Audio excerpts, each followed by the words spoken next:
Comme chaque dimanche, notre séquence L'Afrique en marche. Aujourd'hui, à l'honneur, une jeune femme qui veut donner des nouvelles positives de l'Afrique. Madjissem Beringaï, merci d'être avec nous sur le plateau de TV5 Monde.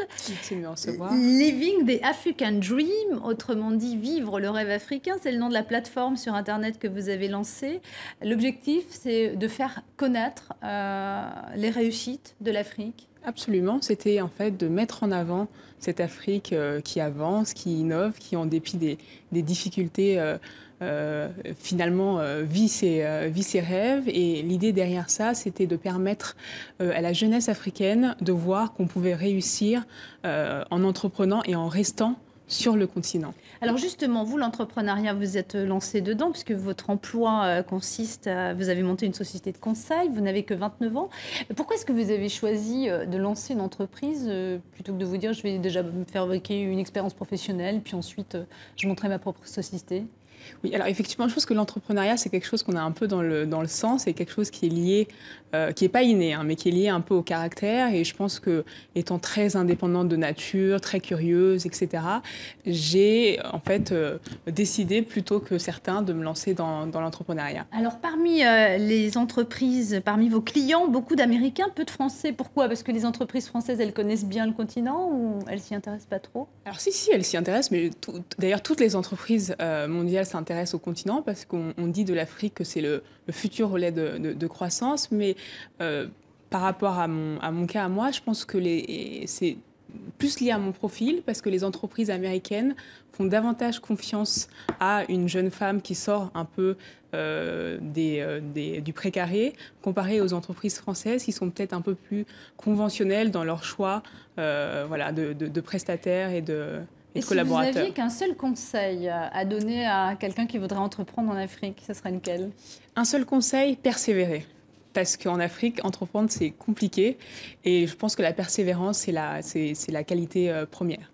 Alors maintenant, vous voulez, on va revenir à votre plateforme Living the African Dream. Vous voulez que votre initiative pose des actes concrets, deviennent concrètes, et vous avez l'intention de lancer des centres, comme on dit, des incubateurs d'entreprises.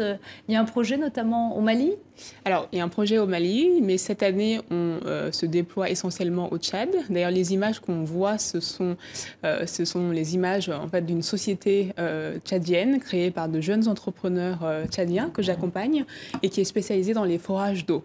Et donc, l'idée, c'était au-delà de la plateforme qui est avant tout un outil de communication, de transformer ça un peu dans le concret en accompagnant donc des jeunes entrepreneurs.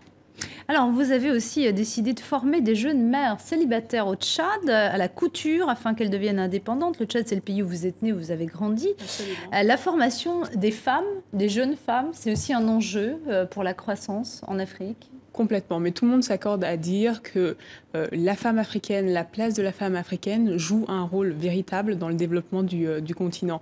Et ces jeunes filles qu'on appelle les jeunes filles mères, l'idée un peu derrière cette initiative, c'était de les aider en fait à acquérir des compétences pour pouvoir se prendre en charge, elles et leurs enfants.